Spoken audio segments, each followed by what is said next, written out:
2025년 9월 23일, 바로 이날 한국 증시의 새로운 역사가 쓰였습니다. 코스피가 드디어 사상 최고치를 갈아치운 건데요.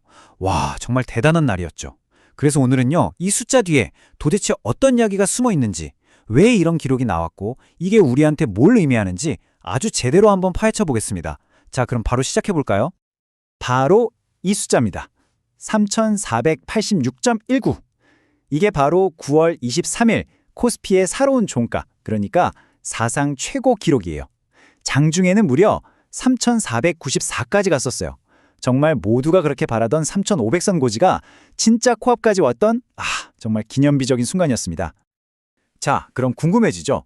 도대체 무슨 일이 있었길래, 어떤 힘이 작용했길래 시장이 이렇게 역사적인 고점까지 올라간 걸까요? 그리고 더 중요한 건 지금 이 상황을 우리가 어떻게 받아들이고 또 어떻게 움직여야 하느냐, 바로 이 질문이겠죠. 오늘 그 답을 한번 같이 찾아보시죠. 좋습니다. 그럼 먼저 이 기록적인 하루를 만든 그 핵심 동력, 도대체 누가 시장을 이렇게 끌어올렸는지 그 주체부터 한번 들여다보겠습니다. 여기서 정말 재밌는 포인트가 있어요. 시장 참여자들의 움직임이 완전히 극명하게 엇갈렸다는 겁니다. 우리 개인 투자자들, 그러니까 개미들은 이 정도면 됐다 하고 차익 실현을 위해 막 팔았거든요. 근데 그 물량을 누가 다 받았냐? 바로 외국인들이었습니다. 외국인들이 정말 무섭게 사들인 거죠. 결국 이 외국인들의 강력한 매수세가 지수를 사상 최고치까지 밀어올린 결정적인 한 방이었던 셈입니다. 자, 그럼 다음 질문으로 자연스럽게 넘어가게 되죠. 이 어마어마한 외국인 자금, 도대체 어디로 흘러들어갔을까요?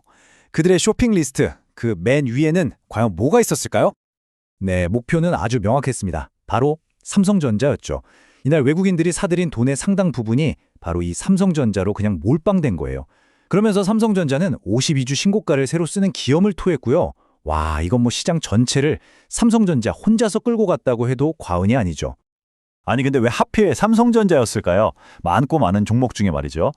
그 배경을 쭉 파고 들어가 보면요. 거대한 글로벌 트렌드 하나가 딱 보입니다. 바로 인공지능, AI입니다.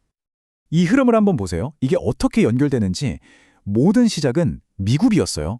AI 칩 하면 딱 떠오르는 엔비디아 아시죠? 이 엔비디아 주가가 기록적인 수요 때문에 막 급등을 합니다. 자, 그럼 자연스럽게 그 칩에 들어가는 핵심 부품, 바로 고대역폭 메모리, 우리가 HBM이라고 부르는 이것에 대한 수요도 폭발하겠죠? 그런데 이 HBM 시장의 글로벌 최강자가 누구냐? 바로 삼성전자라는 겁니다. 그러니까 엔비디아가 잘 되면 삼성전자도 당연히 돈을 번다. 이 아주 명확하고 강력한 논리가 전 세계 투자자들의 지갑을 열게 만든 거죠. 이야, 정말 모든 퍼즐 조각이 딱딱 맞아 떨어지는 그림이에요.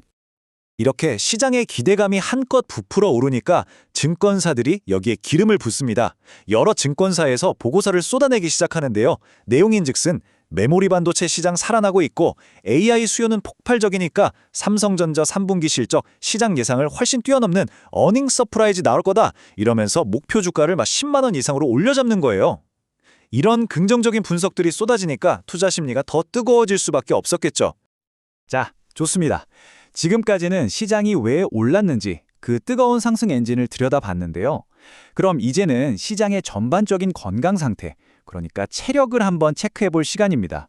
이게 되게 중요한데, 왜냐하면 여기에는 엄청난 기회와 또 동시에 아찔한 위기가 함께 도사리고 있거든요.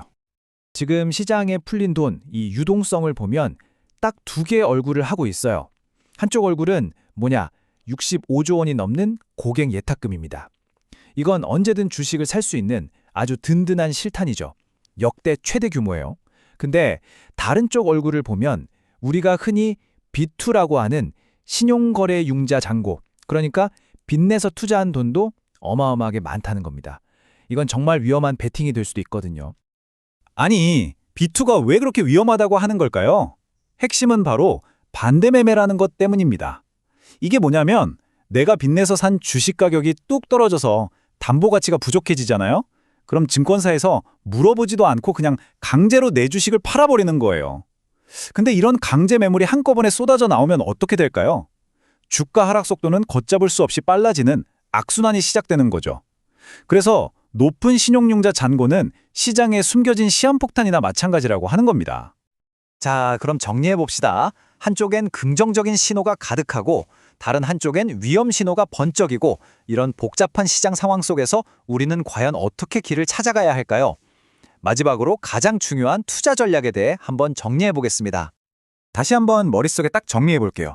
좋은 점, 즉 긍정적인 요인은 명확하죠. 전 세계적으로 돈이 많이 풀려 있고 외국인들이 계속 사주고 있고 무엇보다 AI라는 아주 탄탄한 성장 스토리가 버티고 있습니다. 반면에 우리가 조심해야 할 것도 뚜렷해요. 언제 터질지 모르는 비투 폭탄, 또 언제든 쏟아질 수 있는 차익 실현 매물, 그리고 시장이 너무 삼성전자 하나만 바라보고 있다는 점, 이것도 리스크죠. 그렇다면 우리의 게임 플랜은 뭐가 되어야 할까요? 제가 제시하고 싶은 답은 바로 신중한 낙관론입니다. 무슨 말이냐면 시장의 긍정적인 면을 보면서 기회를 잡으려고 하되 절대로 리스크가 있다는 사실을 잊어서는 안 된다는 거죠. 이 균형 감각이 지금 제일 중요합니다. 자, 그럼 구체적으로 어떻게 해야 하냐? 딱 3가지 행동 규칙으로 요약해 드릴게요. 첫째, FOMO, 즉 나만 뒤처지는 거 아니야? 하는 불안감에 급등하는 주식을 따라 사는 거, 이거 절대 피해야 합니다. 둘째, 뜬구름 잡는 테마주가 아니라 AI 반도체처럼 시장을 이끌어가는 실체가 확실한 주도주에 집중하는 겁니다. 그리고 마지막 셋째, 이게 제일 중요한데요. 손절매 원칙처럼 나만의 리스크 관리 계획을 반드시 세우고 무슨 일이 있어도 이걸 지키는 겁니다. 지금 같은 때일수록 이게 정말 중요해요. 네, 이렇게 새로운 역사는 쓰여졌습니다. 하지만 오늘 우리가 함께 살펴본 것처럼 지금 시장에는 뜨거운 환호와 차가운 경고가 동시에 존재하고 있죠. 자, 이제 여러분의 생각은 어떠신가요? 이 새로운 기록이 더 큰 상승을 위한 출발점일까요? 아니면 잠시 쉬어가야 할 숨가쁜 정점일까요? 그 답은 앞으로 시장이 직접 보여주겠죠?